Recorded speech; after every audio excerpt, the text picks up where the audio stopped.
You ever have that moment when something you've cared about for years just gets ripped away from you?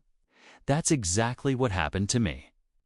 My peaceful lake, the heart of my property and a place where neighbors used to gather, suddenly started disappearing, drained by the HOA, claiming it was a flood risk.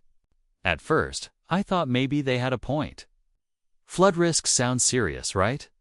But as I watched the water level drop day by day, it didn't feel like protection. It felt like a punishment. The lake was more than just water. It was a sanctuary, a symbol of home. And now it was vanishing, all under the guise of some official HOA decision. The people behind this?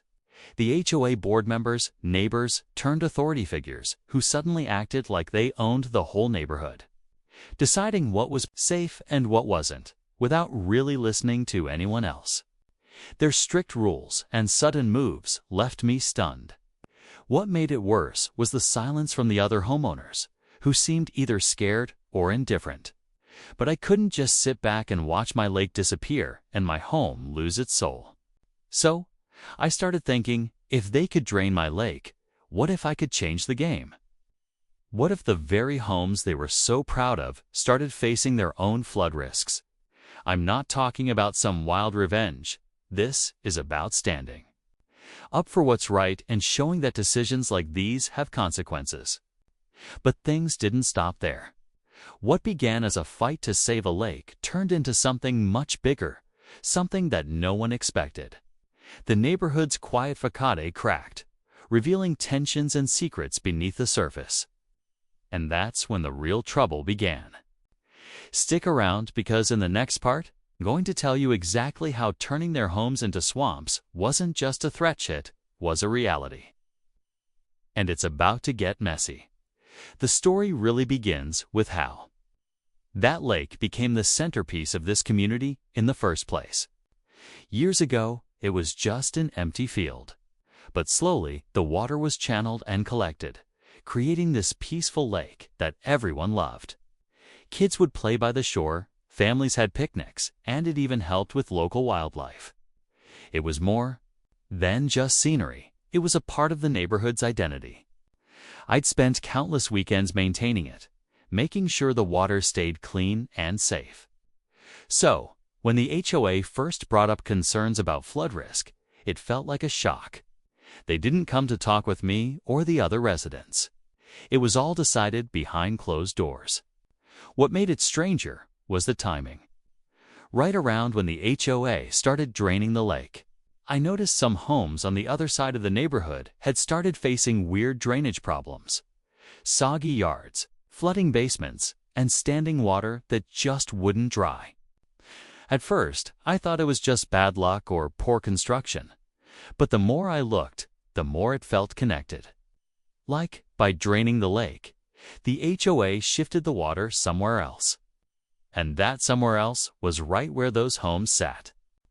The board insisted their actions were for everyone's safety, but behind the scenes, tensions were boiling over. Some neighbors were furious, but afraid to speak up. Others seemed oddly quiet, maybe because they benefited somehow from the changes. I started digging, asking questions, trying to get answers about the real reason behind draining the lake. But every time I pushed, the HOA just repeated the same flood risk excuse without giving any proof or data. That's when I realized this wasn't just about water or safety. It was about control. And control has a price. What happens next isn't just about me or my lake anymore. It's about an entire community on the brink of something none of us saw coming.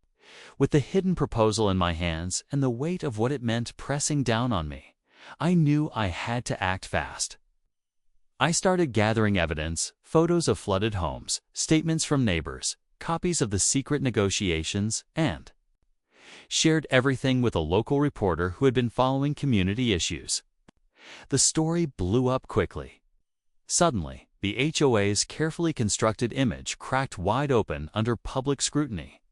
The pressure forced the board to call an emergency meeting. But this time, the neighbors weren't silent. People stood up, shared. Their experiences demanded accountability. The developers backed off temporarily, fearing backlash. And an independent investigation was launched to assess the true flood risks and the impact of draining the lake.